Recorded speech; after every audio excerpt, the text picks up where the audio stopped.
मऊगंज से आई इस खबर ने पूरे क्षेत्र को दहला दिया है। एक ऐसा मामला जो किसी बॉलीवुड थ्रिलर फिल्म की कहानी से कम नहीं है। यहाँ नाबालिग बच्ची के अपहरण और रेप के आरोपी ने बच्ची के पिता का ही बंदूक की नोक पर अपहरण कर लिया। आरोपी ने बुजुर्ग पिता को 8 घंटे तक बंधक बनाकर बेरहमी से पीटा और फिर पुलिस की नाकाबंदी देखकर बीच रास्ते में छोड़ भाग निकला। लेकिन मऊगंज पुलिस ने फुर्ती दिखाते हुए सिर्फ 12 घंटे के भीतर आरोपी को गिरफ्तार कर लिया।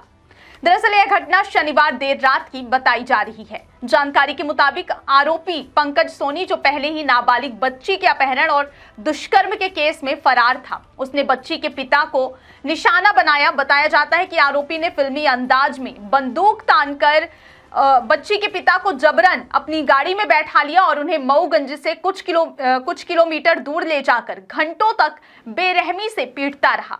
रात भर चली इस घटना से पूरे मऊगंज में तनाव फैल गया। जैसे ही लोगों को पता चला कि रेप के आरोपी ने बच्ची के पिता को अगवा कर लिया है, शहर में आक्रोश भड़क उठा। गुस्साए लोगों ने रात में ही हाईवे जाम कर दिया और आरोपी की तुरंत गिरफ्तारी की मांग को लेकर प्रदर्शन शुरू कर दिया। उधर मऊगंज पुलिस ने भी पूरे इलाके में सर्च ऑपरेशन शुरू कर दिया। आरोपी पंकज सोनी भागने की कोशिश में था। उसने पुलिस की गाड़ियों को चकमा देने की भी कोशिश की, लेकिन जब पुलिस ने पीछा तेज किया तो उसने मऊगंज थाना प्रभारी की सरकारी गाड़ी को ही टक्कर मार दी। गाड़ी में बैठे पुलिसकर्मी बाल बाल बच गए। बावजूद इसके पुलिस ने घेराबंदी जारी रखी और आखिरकार 12 घंटे के भीतर आरोपी को गिरफ्तार करने में सफलता हासिल की। पुलिस ने आरोपी के पास से अपहरण में उपयोग की गई एक 4 पहिया वाहन, 2 स्कूटी और एक पल्सर बाइक जब्त की है। वहीं पीड़ित को गंभीर चोटों के साथ मऊगंज अस्पताल ले जाया गया, जहां मेडिकल जांच के बाद उन्हें परिजनों को सुपुर्द किया गया है। पीड़ित ने पुलिस को दिए बयान में कहा कि आरोपी ने उन्हें लगातार धमकाया, मारा पीटा और जान से मारने की कोशिश की।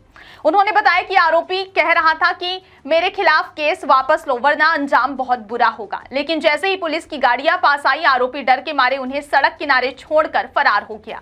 इस घटना के बाद पूरे मऊगंज में सुरक्षा बढ़ा दी गई है। पुलिस ने बताया कि आरोपी के खिलाफ पहले से दर्ज रेप और पॉक्सो एक्ट के मामलों के साथ अब अपहरण, हत्या के प्रयास और सरकारी काम में बाधा डालने के नए मामले भी दर्ज किए गए हैं। रीवा जोन के वरिष्ठ पुलिस अधिकारियों ने इस मामले की निगरानी खुद संभाल ली है। मऊगंज थाना प्रभारी की गाड़ी पर हुई टक्कर के बाद पूरे पुलिस बल को अलर्ट कर दिया गया है। आरोपी की गिरफ्तारी के बाद शहर में फैले तनाव को देखते हुए अतिरिक्त पुलिस बल तैनात कर दिया गया है, ताकि किसी अप्रिय स्थिति को रोका जा सके। पुलिस अधिकारियों ने बताया कि आरोपी पंकज सोनी एक शातिर अपराधी है, जो पिछले कई दिनों से फरार चल रहा था। उसके मोबाइल लोकेशन के आधार पर टीम लगातार निगरानी कर रही थी। जैसे ही घटना की जानकारी मिली, रीवा से साइबर सेल और क्राइम ब्रांच की टीमें मऊगंज पहुंची और आरोपी को पकड़ने के लिए घेराबंदी की गई। इस घटना ने एक बार फिर सवाल खड़ा कर दिया है कि कैसे एक रेप का आरोपी खुलेआम घूमता रहा और इतने संगीन अपराध को अंजाम दे गया। लेकिन राहत की बात यह रही कि पुलिस ने त्वरित कार्रवाई करते हुए उसे पकड़ लिया है, वरना नतीजे भयावह हो सकते थे। मऊगंज थाना प्रभारी ने बताया कि पुलिस अब यह जांच कर रही है कि आरोपी ने अपहरण के दौरान किन रास्तों का इस्तेमाल किया और क्या इस पूरी वारदात में उसे किसी ने मदद की थी।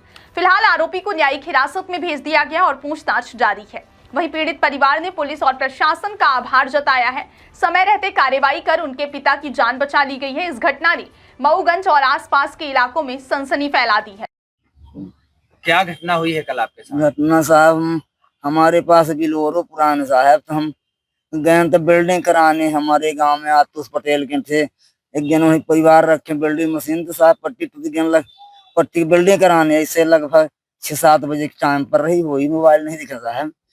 वहां से बिल्डिंग कराते थे। कई पंकज सोनी 3-4 आदमी हमको पकड़ के अपने एक गाड़ी या हमको पकड़ के बैठाए क्या हमको लाक कर दिए, लागे हमको पीटने, मुंह कपड़ा से बांध दिए। सर कहीं साले के ले चलो, इसकी किडनी गुर्दा सब निकालने खत्म कर दिए, साले को इसको साले खत्म कर देंगे। हमको साहब कपड़े मेरी आंखें बांध दिए, मुंह में बांध दिए, घुड़की दबाने लगे। हमका मुक्के से पूरे हमारे शरीर में पूरा पीट डालने से हमारे कमर जो हमारे करी, हाँ लेकिन हमारा सीना साहब हमसे बोल नहीं आ रहे सर जी। इसके बाद हमको फेंके, हमको कोई पता नहीं। हमको ये रजहा पन्नी मतलब सिलार पास के आगे रजहा पन्नी गांव का था, तो सलैया का था साहब। तो सोचे हमका फेंके, सुबह भात है इससे आदमी निकले। एक के बाद इतने में साहब लोग पुलिस वाले हमारा लड़का बच्चे पहुंच गए। सोचे उनसे अचानक साहब ऐसी थी बात, हमारे संगे भाई सब कोई पुलिस वाले की गाड़ी में, कल पुलिस वाले पीछे को थे, लेकिन पुलिस वाले ने जो उनको ताकत गाड़ी में ठोकरा मारी नहीं। क्या गोली भी चली थी कल जब आपको बैठाए थे गाड़ी में? हमको साहब गोली कट्टा निकालने के साले खत्म कर दे, तो हम कहे साहब कि हमको गोली कट्टा न मारी, हमारी कितनी हमको मार के निकाल कितनी, हमार गोली कट्टा न कर हमारी जिम तड़पाई, हम घूचे साहब, हमको धर साहब पूरी। इससे पहले भी आपको धमकी मिली? हाँ धमकी मिली सर जी। हमारी बच्ची थे स्कूल, अनीता प्रजापति जा रही स्कूल जा रही, उसकी हमारे विवाद थे, तो क्या है कि विवाद हमारे बच्ची के लेकर गुमराह किया, 5-6 दिन पता नहीं लेके अपहरण कर दिया, लेकिन मैं थाने सूचना दिए थे, इसी रिंज बस हमारे ऊपर है सब, बाकी और कोई हमारे उसकी विवाद नहीं सर है जी। तो कल रास्ते में कुछ बोला भी क्या? हमको गाली के जरूर कहे कि मादर जो तुम खत्म करते हैं कि शायद तुमको ले जाए तो कितने का फेंक दें साहब। तो कल जो वहाँ गाड़ी खड़ी भी नदी किनारा साहब, तो झाड़ के बिरवा रहा, तो साहब उनको लोगों के लगे उतर गया, तब सीधे सर जी हम उतर गया और सीधे वो झाड़ के अंदर से कहा गया, हमारी जान बच गई सर जी ने हमको खत्म कर दिया सर जी। पुलिस गई थी आपको? हाँ पुलिस गई थी सर जी, कल है पीछा किए गए थे, आज पुलिस वाले हमको, आज 4 गाड़ी पुलिस गई थी उस वहाँ जहाँ सूचना मैं वहाँ से दिवाए थे, तो 4 गाड़ी पुलिस गई थी, हमको ले आए थे थाने से केवल लिखा पढ़ी करवाया, मेडिकल हुआ सर जी। जी कल पटेरा में जाम लगा था, क्या हुआ? पटेरा में एक मोलई प्रजापति है, उनको एक पंकज सोनी उसके साथ 3-4 गुंडे बताते हैं, गाड़ी में उनको उठा करके मार करके लेके चले गए थे। पूरा गांव उसमें आक्रोशित हुआ जैसे ही पता चला, तो जो कि रोड में गांव है, सब लोग जाम लगाए, पुलिस पूरी पहुंच गई, हमारे पास जानकारी आई, मैं भी वहां रात को 12:30 बजे पहुंच गया। फिर इसके बाद पुलिस ने सक्रियता के साथ कार्रवाई शुरू की और उनके घर परिवार इधर उधर सब जगह सर्च करके लगभग 3 बजे के आसपास अपराधी रात को ही पकड़ गए। मैं थाने भी आया था और 3 बजे अपराधी पकड़ गया, पूछताछ जारी है, मुझे लगता है कि जल्दी ही सारे आरोपी पकड़े जाएंगे। यहाँ हमेशा पुलिस के ऊपर सवाल उठते हैं, पुलिस की कार्यप्रणाली पर क्या कहेंगे? नहीं, पुलिस कार्रवाई करती है, अब कई बार दिक्कतें आती हैं बल की कमी और सबकी वजह से, मगर पुलिस तत्परता से कार्रवाई करती है। सरकार के बराबर निर्देश है सख्ती के साथ कार्रवाई करना, और वो कार्रवाई आगे भी चलेगी। जो कार्रवाई 2 महीने पहले होनी चाहिए थी, वो आज 2 महीने बाद हो रही है, जब जनता रोड पर उतरी, उस पर क्या करेंगे?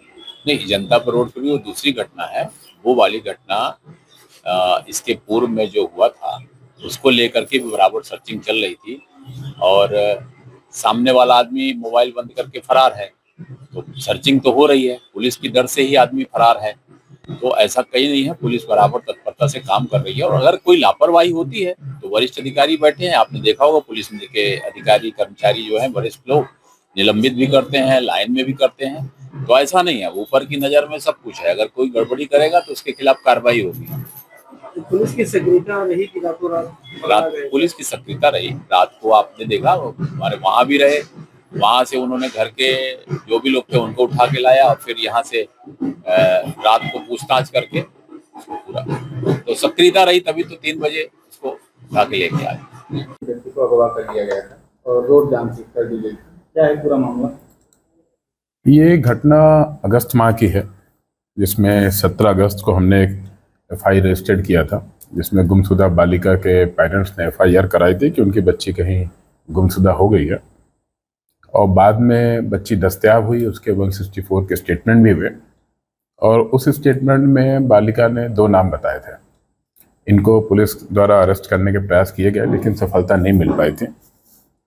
और कल जो बालिका के फादर हैं, क्योंकि वो और जो आरोपी हैं दोनों एक ही गांव के रहने वाले हैं, तो आरोपी ने बालिका के फादर को अपने साथ एकदम अपडेट करके ले गया, और जैसे हमें सूचना मिली हम सब सारे अधिकारी वहां पे पहुंचे, तब तक लोग तात्कालिक आक्रोश था कि पुलिस ने पहले इनको अरेस्ट क्यों नहीं किया, और आज उस व्यक्ति ने उस बच्ची के फादर को ही अपलोड कर लिया है। इस बात को लेके था। फिर उनको समझाइश दी गई, उनको बताया गया कि थोड़ा सा इसमें हमें आप समय दें, हम अभी सभी को राउंड अप करेंगे इसमें। और इसमें वरिष्ठ अधिकारियों के मार्गदर्शन में टीम बनाई गई, अलग अलग टीमें बनाई गई और टीम ने विद इन 5 आवर जो आरोपी था वो और साथ में जो बालिका के फादर थे उनको भी हमने दोनों को कलेक्ट कर लिया है और इसमें एक नई सुसंगत धाराओं में FIR की गई है और इसमें सभी धाराएं लगी हुई हैं और आगे चल के इसमें माननीय न्यायालय के सामने चालान पेश होगा, फिर इसमें कार्रवाई होगी।